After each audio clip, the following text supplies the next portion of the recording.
Olá pessoal, sejam muito bem-vindos aqui à live de hoje. Hoje nós vamos falar aqui para vocês, vamos falar sobre os problemas do auxílio emergencial relacionados à Caixa Econômica Federal, a CPI do auxílio emergencial principalmente, os problemas que a gente está enfrentando para colocar essa CPI para funcionar e falar para vocês também sobre a minha fala. Falar sobre a fala fica meio redundante, né? Tecer um comentário aqui sobre a minha fala de ontem a respeito do roubo. Eu continuo mantendo o meu posicionamento de que é um roubo o que a Caixa Econômica Federal tem feito com o povo brasileiro. Mas eu acho que cabe aqui um esclarecimento extremamente relevante.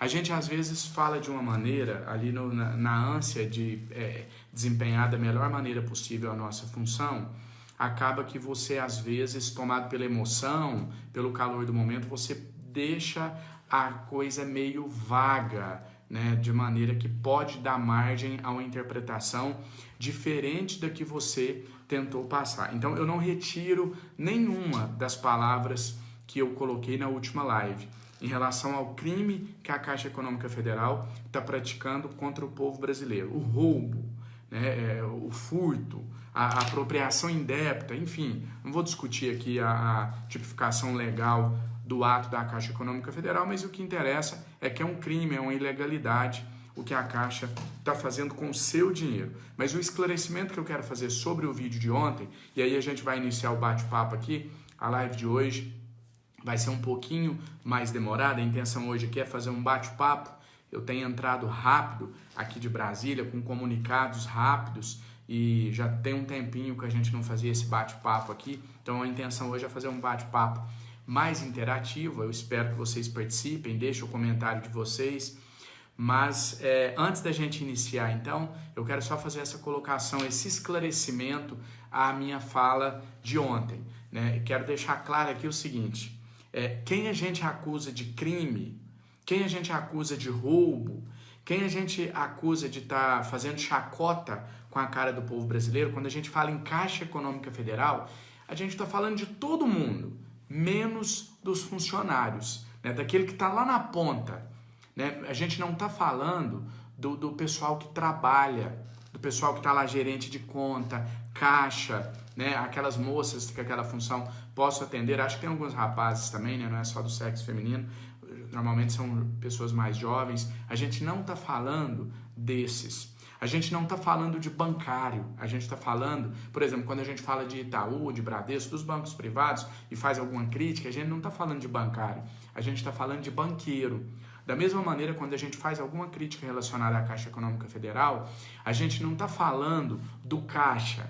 A gente não está falando do gerente da conta, a gente não está falando do pessoal lá do Posso Atender, nós estamos falando de quem manda, nós estamos falando da presidência nacional da Caixa, nós estamos falando de quem tem o poder de decisão, daquele que pode chegar e dizer o seguinte, olha, está resolvido o problema, vou editar uma norma aqui para que o dinheiro seja disponibilizado em espécie e não apenas de forma virtual. E quem pode fazer isso? É o rapaz do caixa?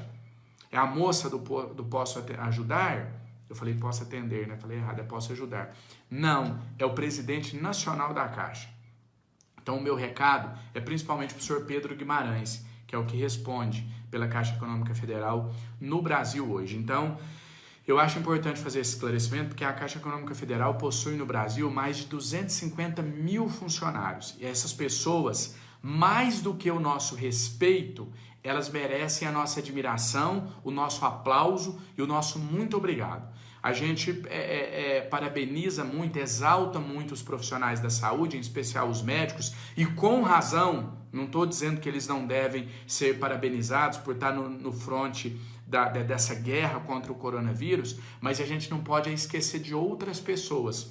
Pouco se fala em farmacêuticos que estão trabalhando normalmente, pouco se fala em frentista de postos de gasolina, pouco se fala nos funcionários da Caixa Econômica Federal que, repito, tem não apenas o meu respeito, mas a minha admiração e o meu aplauso. Então que fique claro, estou fazendo essa introdução aqui nesse vídeo para deixar essa nota de esclarecimento de que as nossas críticas não são direcionadas aos funcionários da Caixa Econômica Federal, muito pelo contrário.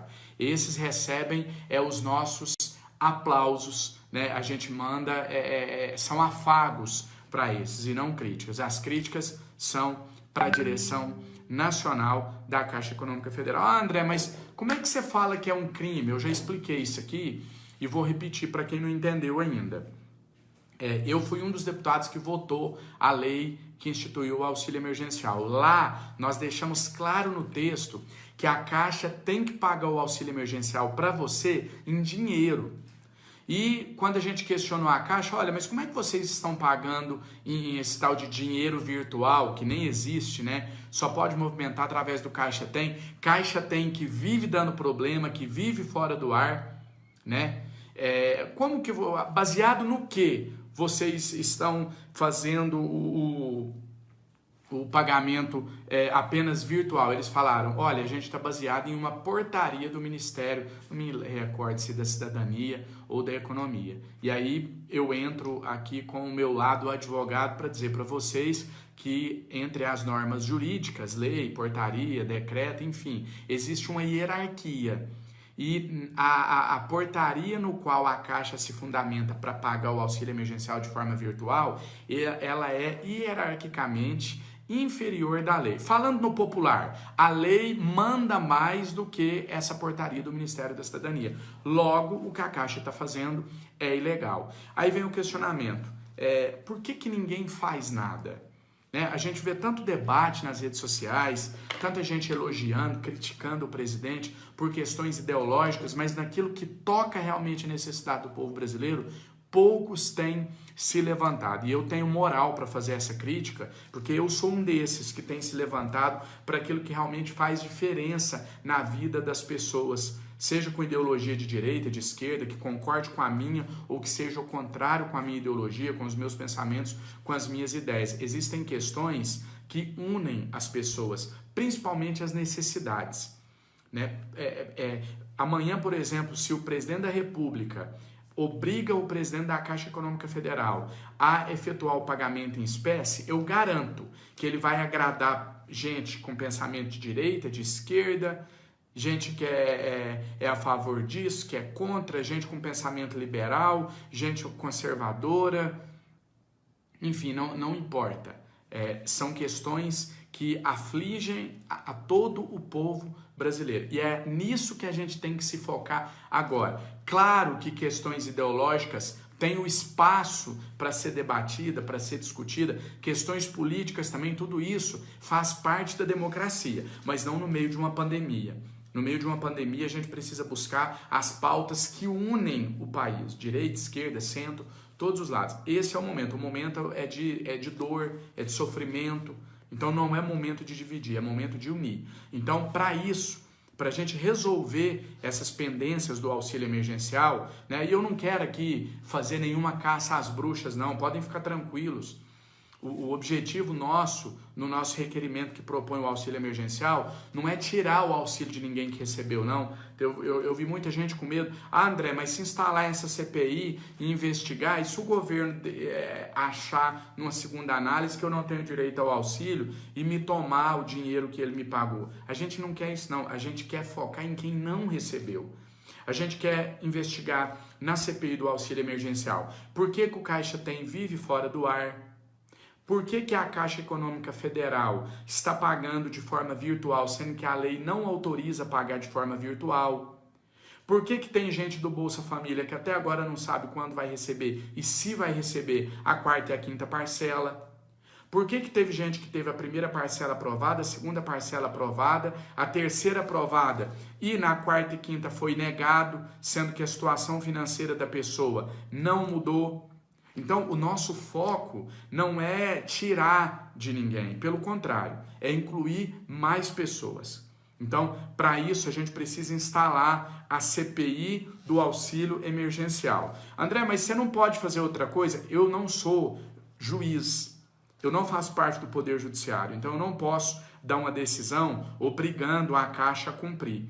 Também não sou do Poder Executivo, não sou presidente da República. Então eu não posso, por exemplo, demitir o presidente da Caixa Econômica Federal. Só quem pode fazer isso é o presidente da República. Então, o que eu posso fazer? Existe uma disposição constitucional, está escrito lá na lei, que todo deputado, senador, o poder legislativo como um todo, ele tem o que a gente chama de poder de polícia quando se instala uma CPI. O que é poder de polícia? O próprio nome já fala, né? Acho que a maioria deve deduzir. O poder de obrigar, o poder de pedir informação, o poder de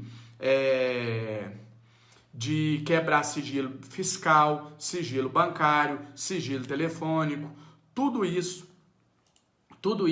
é possível através da CPI. Então, não existe uma maneira mais eficaz para a gente resolver os problemas relacionados ao auxílio emergencial do que a instalação da CPI. Deixa eu falar mais uma coisa aqui para vocês. Em relação à instalação da CPI, como eu disse, o objetivo não é tirar de ninguém que teve aprovado, mas sim incluir mais pessoas. E aí as pessoas podem falar o seguinte: André, mas isso não é uma irresponsabilidade fiscal? A gente não tem condição de colocar mais pessoas para receber o auxílio emergencial, não. Gente, vocês viram o dono da Ricardo Eletro? O dono não, né? O fundador.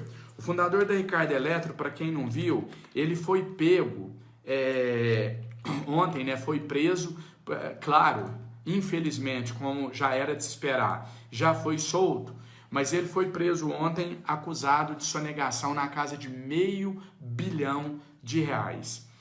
Eu sempre disse isso e vou repetir aqui: o nosso país não está quebrado, o nosso país está sendo roubado. André, você está falando que esse roubo é do presidente da República, é do governador, de algum governador, é do prefeito? Essa corrupção, ela é sistêmica no nosso país. E a gente só vai combater isso quando a gente entender que não existem super-heróis, que a solução ela é coletiva. Ela começa lá na sua cidade, de você que está me assistindo. Lá quando o vereador da sua cidade, talvez uma cidade, não sei, de 5, 10 mil habitantes, quando lá na sua cidade, o vereador que é pago para fiscalizar o prefeito, ele passa a apoiar o prefeito em troca de alguns cargos na prefeitura. É aí que começa a corrupção. E aí ela passa pelo deputado que envia emenda para a cidade em troca do prefeito depositar uma porcentagem na conta dele. Ela passa pelo auditor da Receita que recebe uma propina para não multar. Essa é a causa da quebradeira do nosso país. Mas nenhuma outra. Não é a Previdência, não é o seu auxílio emergencial, não é nada disso. É essa corrupção sistêmica. Tá? E então, mas se eu for pensar, André, você não vai conseguir mudar o mundo, tá ok. Mas se eu for ficar pensando nisso, então, se eu deixar essa onda de pessimismo tomar conta de mim, eu não vou fazer nada. Né? Então, já falei isso aqui 1 milhão de vezes, sem querer romantizar a história, mas é aquela história do beija-flor que leva a gota d'água para apagar um incêndio na floresta. É pouco, mas é o que ele pode fazer. Então,